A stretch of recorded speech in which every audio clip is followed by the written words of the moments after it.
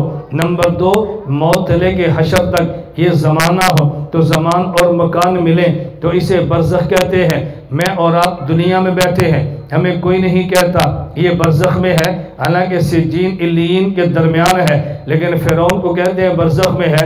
اس کی لاش بھی تو زمین پر پڑی ہے۔ وجہ یہ ہے، ایک ہے مکان جو سجین سے علیین تک ہے، اور ایک ہے زمان جو موت کے بعد شروع ہوتا ہے۔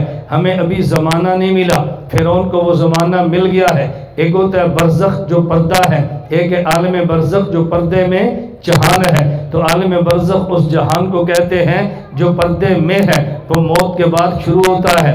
اس لیے برزخ ہمارے لیے نہیں ہے، برزخ فرعون اور ان کے لیے ہے جن پہ موت آ گئی ہے۔ یہ برزخ کا ذہن میں عالم برزخ کا معنی ذہن میں رکھے تو الجھن نہیں ہوگی۔ عالم برزخ کے حوالے سے دوسرا معنی برزخ کا سمجھیں۔ برزخ کا معنی ہوتا ہے پردہ۔ پردے کا مطلب کیا؟ میں اپنی مثال پیش کر لیتا ہوں، آپ کی دوں گا تو آپ کو الجھن ہوگی نا۔ میں اپنی والدہ کو لے کر ہسپتال میں جاتا ہوں، ڈاکٹر صاحب کو چیک کرانے کے لیے۔ میری والدہ نے اپنے چہرے پہ پردہ ڈالا ہوا ہے، توجہ رکھنا، برزخ کا معنی پردہ۔ میری والدہ نے پردہ چہرے پہ ڈالا ہوا ہے۔ اب یہ جو ڈاکٹر صاحب ہیں وہ میری والدہ کا چہرہ نہیں دیکھ سکتے۔ کیوں نہیں دیکھ سکتے؟ کہ میری والدہ پردے میں ہے، لیکن میری والدہ ڈاکٹر کا چہرہ دیکھ رہی ہے۔ بھئی جب پردے میں ہے تو کیوں دیکھ رہی ہیں؟ دو باتیں ذہن میں رکھنا، ایک وہ جو پردے میں ہے اور ایک وہ جو پردے کے باہر۔ ڈاکٹر پردے میں نہیں ہے، پردے میں تو میری امی جان ہے نا، ڈاکٹر پردے میں نہیں۔ تو جو پردے میں ہے اگر اس کا چہرہ نظر آ جائے تو پردے کے خلاف ہے، اور اگر اس کو باہر والے کا چہرہ نظر آئے تو یہ پردے کے خلاف نہیں ہے۔ بالکل اسی طرح برزخ پردے میں میت ہے، ہم پردے میں نہیں ہے۔ میت کی قبر پہ جا کے اگر ہمیں میت کے حالات نظر آ جائیں تو یہ برزخ کے خلاف ہے، میت کو ہماری حالت نظر آ جائے تو یہ برزخ کے خلاف نہیں ہے۔ ہم قبر پہ جا کے پیغمبر پاک کی قبر پہ جا کے صلاۃ و سلام پڑھیں اور آپ سن لیں اور آپ جواب دیں تو ہم نہ سنیں، یہ بالکل عقل کے مطابق ہے۔ کیوں؟ اللہ کے نبی پردے کے اندر ہیں، وہ سن لیں، ہم پردے سے باہر ہیں، یہ برزخ کے خلاف نہیں ہے۔ ان کا جواب دینا پردے میں ہے، اگر وہ بیان کریں ہم سنیں تو پھر برزخ کے خلاف ہے۔ امی عائشہ مسند احمد کی روایت ہے، کہتی ہے میں حضور پاک کی قبر پہ جاتی، میرے شوہر تھے صدیق اکبر دفن ہو گئے، میں قبر پہ جاتی، میرے والد تھے، میں نے پردے کا خیال نہیں کیا۔ فلما دفن عمر و معہم، حضرت عمر دفن ہو گئے، پھر میں قبر پہ جاتی، میں پردے کا خیال کر لیتی، حیاء من عمر کے حیا کی وجہ سے۔ لوگ کہتے ہیں عجیب بات ہے، حضرت عائشہ یہاں پر ہے، عمر اندر ہے، حضرت عائشہ عمر کو نہیں دیکھ سکتی، عمر عائشہ کو دیکھ سکتے ہیں۔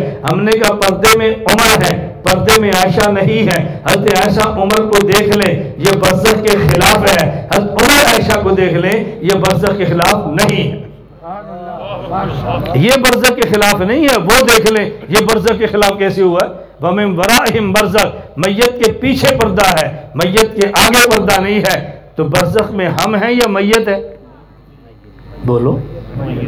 میں یہ بات اس لیے عرض کرتا ہوں، ابھی چند دن قبل میں بہت بڑے جامعہ میں تھا تو اساتذہ بیٹھے تھے، ان نے کچھ مجھ سے سوالات شروع کیے، میں نے جواب دیے۔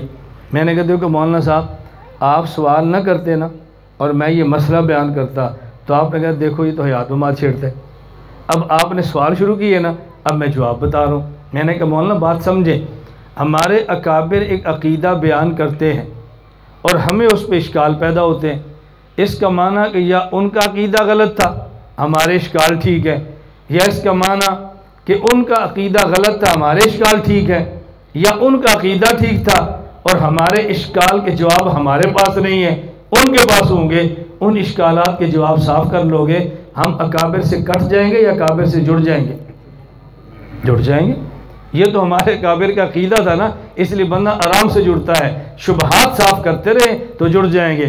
میں نے عرض کیا ایک تو قبر کا معنی ذہن میں رکھ لیں اور ایک برزخ کا معنی ذہن میں رکھ لیں، پھر کبھی بھی اشکال نہیں ہوگا۔ قبر کسے کہتے ہیں؟ میت اور میت کے اجزاء جہاں پر ہوں یہ ہے قبر۔ اور برزخ کسے کہتے ہیں؟ سجین سے لے کر علیین تک کا مکان ہو اور موت سے لے کر حشر تک کا زمان ہو، یہ دو چیزیں مل جائیں تو عالم برزخ بنتا ہے، یہ دو نہ ملیں تو عالم برزخ نہیں ملتا۔ تحفہ اثنا عشریہ میں حضرت شاہ عبدالعزیز محدث دہلوی نے عجیب واقعہ لکھا ہے۔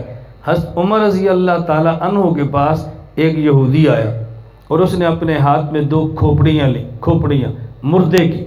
اس نے کہا حضرت عمر سے، آپ مسلمانوں کا عقیدہ یہ ہے کہ اگر کوئی بندہ یہودی مر جائے تو اس کو قبر میں عذاب ہوتا ہے، عذاب تو ہوتا ہے آگ کا۔ یہ دیکھو میری امی کی کھوپڑی ہے، یہ میرے ابو کی کھوپڑی ہے، یہ یہودی ہو کر مرے ہیں، ان کو عذاب ہو رہا ہے؟ حضرت عمر نے کہا ہو رہا ہے۔ تو انہوں نے کہا تو ٹھنڈی ہے، اگر یہ آگ کا عذاب ہوتا تو پھر یہ کھوپڑیاں گرم ہوتی نا، یہ تو ٹھنڈی ہیں، عذاب کیسے ہو رہا ہے؟ حضرت عمر کا جواب سننا۔ حضرت عمر نے کیسا عجیب جواب دیا؟ حضرت عمر نے فرمایا ذرا 2 پتھر اٹھا کے لاؤ۔ 2 پتھر لائے، فرمایا ان پتھروں پہ ہاتھ رکھو، رکھے۔ کہا ٹھنڈے ہیں یا گرم ہیں؟ کہا جی ٹھنڈے۔ کیا اس کا مطلب کہ اس کے اندر آگ نہیں تبھی تو ٹھنڈے ہیں نا؟ کہا جی ہاں۔ فرمایا ذرا رگڑو ان کو، جب رگڑا تو گرم ہو گیا۔ فرمایا اب گرم ہے یا نہیں؟ کہا جی ہاں۔ کہا جب آگ نہیں تھی تو گرم کیسے ہو گئے؟ اس نے کہا جی اندر آگ تھی لیکن محسوس نہیں ہو رہی تھی۔ فرمایا اسی طرح ان کے اندر آگ ہے لیکن محسوس نہیں ہو رہی۔ اب دیکھو بات سمجھ آ گئی نا؟ جب حضرت عمر سے اس نے سوال کیا تو تم نے کیا جواب دیا؟ اور پتر مناظرے نہیں کری دے، کی تو بحثہ شروع کی تھی ہے نا؟ بس حضور نے فرمایا مان لے، جواب دیا کہ نہیں؟ بولو بھئی، ایک بندہ سوال لے کر آ رہا ہے، بزرگاں منع کیتا ہے۔ اچھا آپ کو ایک بات پر حیرانگی ہوگی، میں قسم اٹھاؤں تو جھوٹ نہیں، میں دارالعلوم کراچی بھی جاتا ہوں، رائے ونڈ بھی جاتا ہوں اور دارالعلوم دیوبند سے میرا رابطہ ہے، ایک بھی ایسا بزرگ نہیں جس نے آج تک مجھے کہا ہو کہ مولانا صاحب اس سوالہ دے جواب نہ دیا کر، اے بزرگاں دی ترتیب نہیں۔